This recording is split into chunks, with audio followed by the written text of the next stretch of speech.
Alright, welcome back to Minecraft. This will be episode 2 of the series. Little quality of life update. First off, happy holidays and happy New Year's.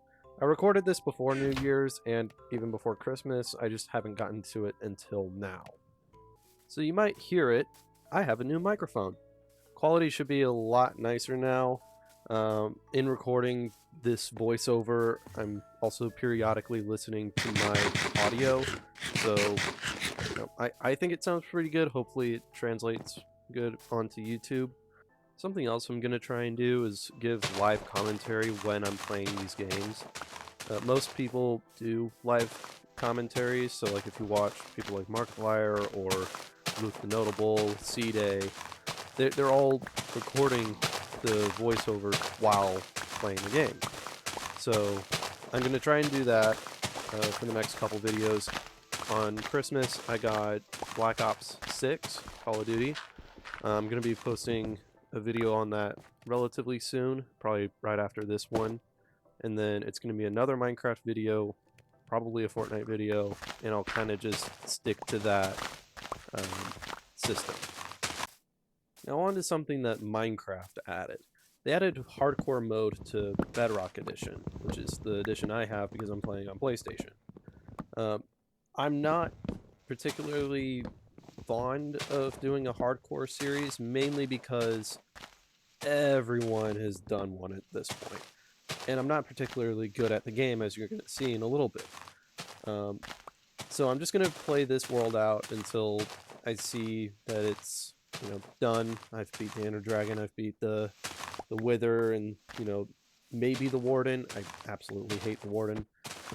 So yeah, just comment down below if you want to see me eventually do a hardcore Minecraft world. I'll try it. I just know it's gonna take me a few tries to beat it. Well, moving on from that, you can see here I finally put in a floor for my house. In this video, I'm going to be trying to at least build up the walls a little. There's a few things we're going to be doing. One of the big things that we're going to be doing is going to the Nether. Now, something you might have noticed earlier is I accidentally destroyed my bed when putting in the floor. Now, the thing is, if you destroy a bed and you don't reset your spawn point, then you'll spawn right back at where you originally spawned in the world. And as you saw in episode 1, I kind of traveled pretty far. And you can see in my coordinates, I'm at 4,340. Why I decided to fight this Enderman, I have no clue. In my head, I was thinking, okay, I might as well start collecting Ender Pearls pretty early on so I can make a lot of Ender Eyes. And right here, I made it even worse for myself. You see, there's another Enderman in the background, and I decided to look directly at him. I don't know why I did this. I thought I could fight two at once without any armor, or like good armor, or a shield. Now I'm at 1 heart, and you'll see what happens. I kind of deserve this. Are you ready for it?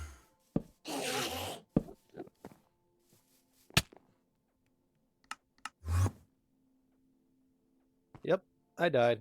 And now I'm back in California. Yippee. Now, if you want to watch the journey, just go watch episode 1. I'm not going to make you watch all that again. I'm with 1 heart, barely any food, and now I have to cross the ocean. Luckily, the trip across this treacherous ocean wasn't actually that bad. I came across this village on the shoreline.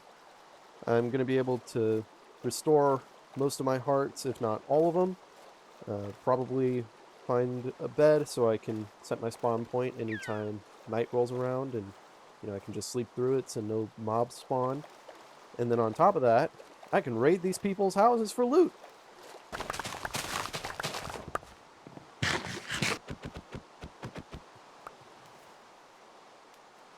Unfortunately, this village doesn't get much foot traffic because there was nothing.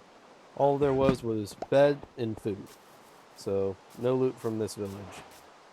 Now, something I should mention is I have a notebook And here I'm writing down coordinates of different things. So like that village, I wrote down the coordinates and said looted. I'm going to do the same for like pillager outposts, mansions, certain locations like trial chambers or the deep dark, just to kind of keep track of those things so I don't get too lost. Now here, I'm going to mention two things that I kind of don't like about Minecraft. Powdered snow.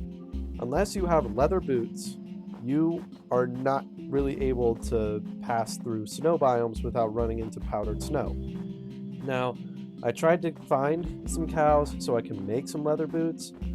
That just didn't happen, so I'm being extremely careful here. Now, the second thing I don't like is this weird world generation where in the middle of the forest there's just a giant ravine.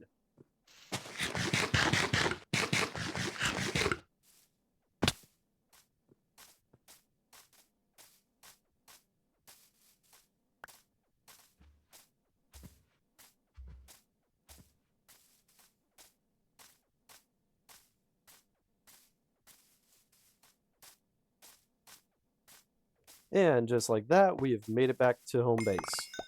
Luckily, none of my stuff despawned. I think that's only hardcore mode. You have like 3 minutes to find your stuff or else it despawns.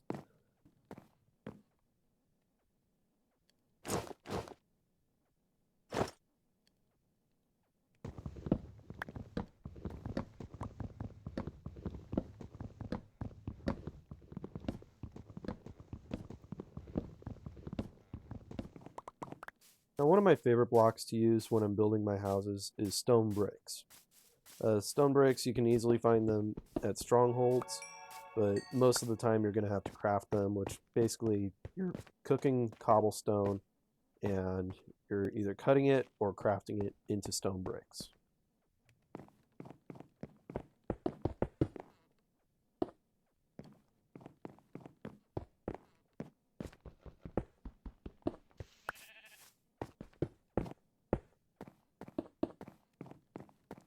I should probably mention I'm not basing my house on any particular build. Like, I'm not looking at a YouTube tutorial or anything. I'm just kind of going with what I feel is, good looking.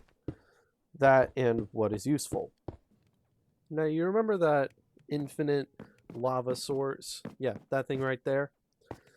Yeah, we're going to be making that work today.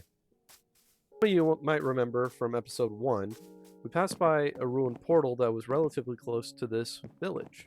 All I'm really trying to do is find some lava, and instead I find a mob that has a 0.164% chance of spawning.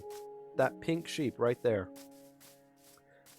I didn't even notice it at first, and then I realized, oh, well, how about that?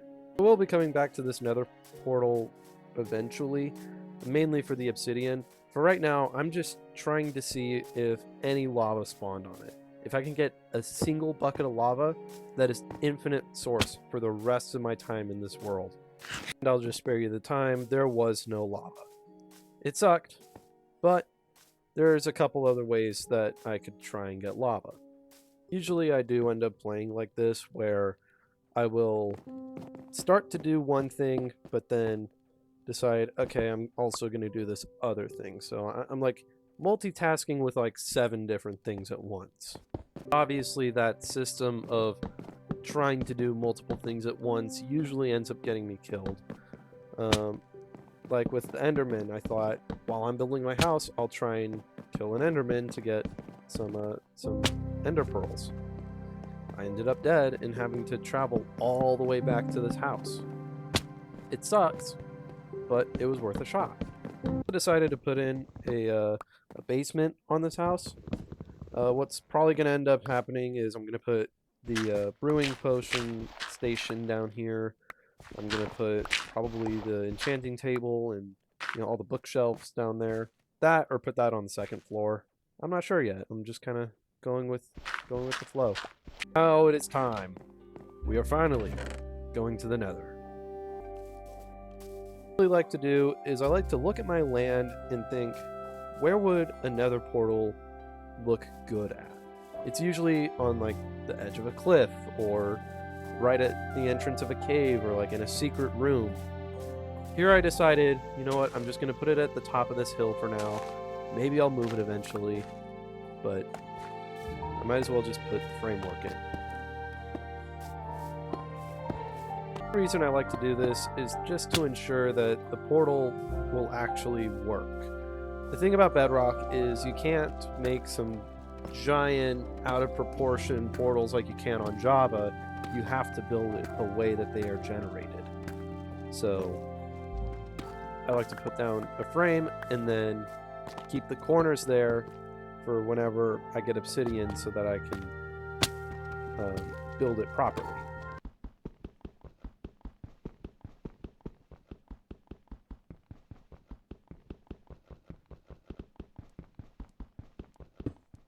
Because you can't really tell where you're going to spawn in the nether from the overworld, I like to usually empty out my inventory besides a pickaxe and a few blocks maybe, so that I don't lose anything important, you know, like a diamond pickaxe or some really good enchanted armor, you know, anything like that.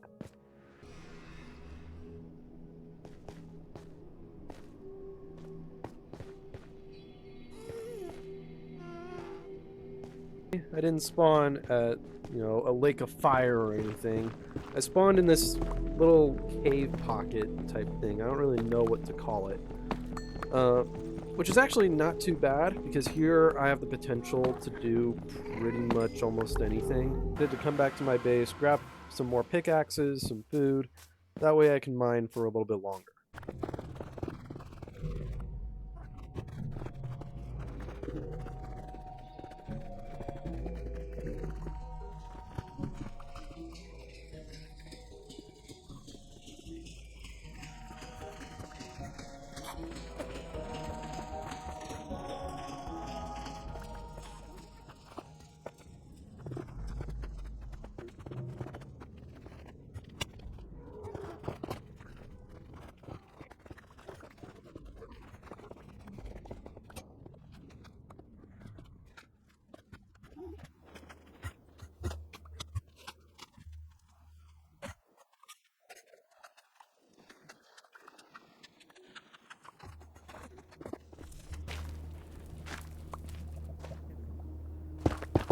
Finally, after all of that, one of our goals for this video is complete. I finally got lava. Now that I have lava, I can now have pretty much infinite fuel. As I explained in the first video, it passes through the dirt, onto the dripstone, and into the cauldron, and that one block of lava can stay up there for eternity. I'm probably going to end up moving it either down to the basement or into a different building if I eventually make this more of a military style base. But yeah, we'll see what happens in the future. What I really like to do for most of my worlds is I like to terraform the land a little to make farming easier. I'm going to have a farm on this side and probably on the other side of my house as well.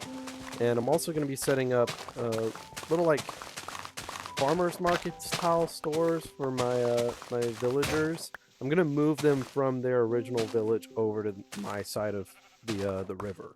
For now, I'm just gonna focus on getting food, because obviously I've ran out of quite a couple different crops, so I thought if I'm gonna make this area sustainable, I gotta set up some farms. Also going to have to set up an animal farm, which I'll probably do in the next video.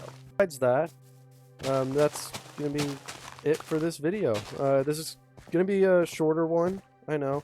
I'm gonna try and make them a little bit more short, just to make them a little bit more enjoyable. Hope you enjoyed. Please like, subscribe, share, comment, all that, and let me know what you think. I'm gonna be playing Bloodborne hopefully pretty soon whenever it comes into the mail. And yeah, have a good day.